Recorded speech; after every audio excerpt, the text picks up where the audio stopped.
Hi, I'd like to provide an update on the Simon Dolan prosecution of the government for the unlawful lockdown case. Yesterday, May 7th, was a big day. It was the deadline for when Dolan's lawyers had given the government time to respond to their letter asking for an explanation about why our entire country had to be put under mass house arrest.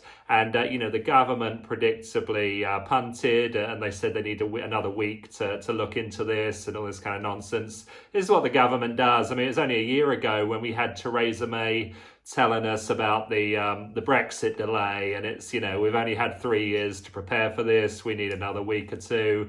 And, this is what the government does when they're caught red-handed. And, it probably comes as no surprise to you. Certainly doesn't come as much of a surprise to me. Anyway, there was a summary about the case in yesterday's Daily Telegraph, and I just wanted to read you a couple of paragraphs from it. I also encourage everyone to donate to this. I'll put a link in the description. They're trying to raise £125,000, and I think they're up to about 75,000 or so at the time I'm recording this video. So let me just give you an update based on the article in the newspaper. It says Boris Johnson has been accused of acting less like Winston Churchill and more like Nero in his handling of the COVID-19 pandemic by a businessman who has launched a legal challenge to the ongoing lockdown after the government said it needed more time. Multimillionaire Mr. Dolan, who owns 10 UK businesses and employs 600 people, was pushing for a judicial review over the government's emergency measures, arguing they represent a severe imposition on personal liberty and have left the UK economy effectively frozen. Mr. Dolan's lawyers last week sent a letter before action to the government setting a deadline of May 7th for them to respond. That was yesterday. The letter urges the government to allow gatherings of up to 100 people, the reopening of schools, and to commit to a review of the lockdown restrictions every fortnight rather than every 3 weeks. However, government lawyers have responded with a letter in which they request a further week to issue their response. Today's deadline was also when Johnson had been scheduled to announce a review of lockdown, but the announcement has also been pushed back to Sunday evening, conveniently.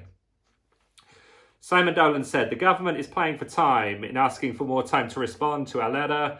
The extension request from the government comes following pressure from its own MPs over lockdown, with some MPs in the House of Commons on Monday questioning its legality." Mr. Dolan added, "There is growing criticism and frustration over the government delays, including from within its own party. It is now universally accepted that the lockdown will cause enormous long-term damage to both the economy and the general health of the population. We know from the House of Commons debate that the government is aware of the issues over the legality of lockdown." So they even know they're breaking the law without me having to raise it. "To say it hasn't had time to properly respond is unacceptable when so much is at stake. Boris will play to the crowd on Sunday by allowing picnics and visits to the garden centre. He's going to let people play golf and go fishing, but it's just lightweight stuff, which does not address the real needs of ordinary people. We need serious decisions which will get the economy moving and safeguard future generations. Mr. Dolan's lawyers have given the government until Tuesday, May 12th, to issue its response." So I'll provide an update on May 12th about the latest if the government responds by that time. It's probably open to question.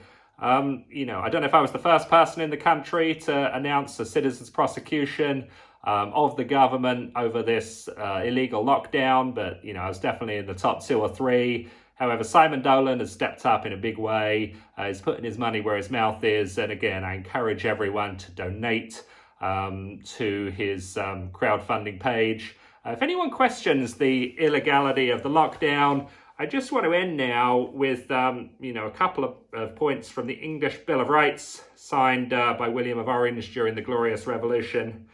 And it says, "The English Bill of Rights guarantees freedom from cruel and unusual punishment and excessive bail, as well as freedom of fines and forfeitures without trial."